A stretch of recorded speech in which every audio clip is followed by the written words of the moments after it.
The method of sacrifice that God demands. If God is to be worshipped, there needs to be some specific way of going about it. In Old Testament times, people took this method of worship very seriously.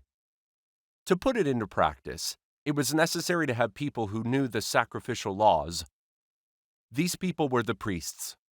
When Abraham entered the land of Canaan, before Israel was established as a nation, there was a high priest by the name of Melchizedek, king of Salem. Salem translated means peace.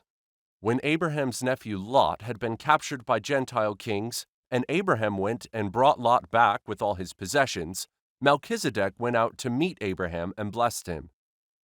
Then Melchizedek, king of Salem, brought out bread and wine. He was the priest of God Most High, and he blessed him and said, "Blessed be Abram of God Most High, possessor of heaven and earth."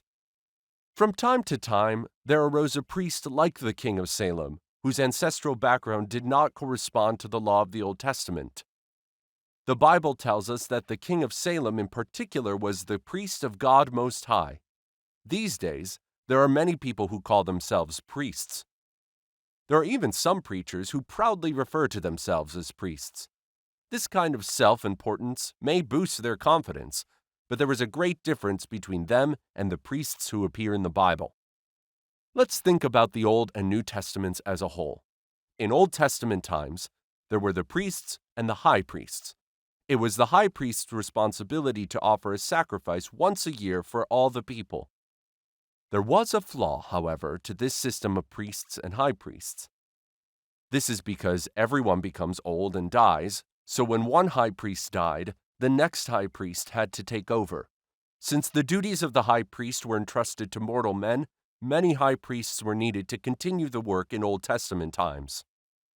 Concerning this flaw, in the letter to the Hebrews it says, "For if that first covenant had been faultless, in other words, had had no flaws, then no place would have been sought for a second." When it says a second, here it means the second covenant. With the establishing of the New Testament, which is the new covenant, the first covenant, that is to say, the method of sacrifice of Old Testament times, loses its power and fades away. The methods of offering sacrifices that were used continually in Old Testament times were merely a shadow intended to herald the new offering of the New Testament. In that he says, a new covenant. He has made the first obsolete. Now what is becoming obsolete and growing old is ready to vanish away. This means that the things that pertain to the law vanish. Who do the high priests of Old Testament times symbolize? They symbolize Jesus Christ of New Testament times. Also, the priests of Old Testament times correspond to the people of New Testament times who believe in Jesus Christ. In Old Testament times, the priests represented the people, praying to God for the sins of the people. But now believers have the authority of the priests. We have been given this authority free of charge. Coming to him as to a living stone, rejected indeed by men, but chosen by God and precious, you also, as living stones, are being built up a spiritual house, a holy priesthood to offer up spiritual sacrifices acceptable to God through Jesus Christ. But you are a chosen generation, a royal priesthood, a holy nation, his own special people. We have but one high priest, and that is Jesus Christ. For such a high priest was fitting for us, who is holy, harmless, undefiled, separate from sinners, and has become higher than the heavens. Now this is the main point of the things we are saying. We have such a high priest, who is seated at the right hand of the throne of the majesty in the heavens, a minister of the sanctuary and of the true tabernacle which the Lord erected, and not man. For every high priest is appointed to offer both gifts and sacrifices. Therefore, it is necessary that this one also have something to offer.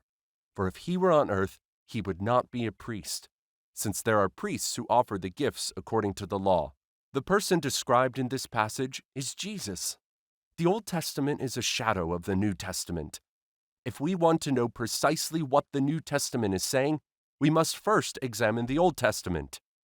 The high priests of Old Testament times offered sacrifices in accordance with the law.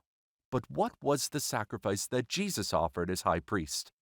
He offered his own body as a sacrifice, once for all. This is God's method of sacrifice that the Bible is talking about. By that will, we have been sanctified through the offering of the body of Jesus Christ once for all.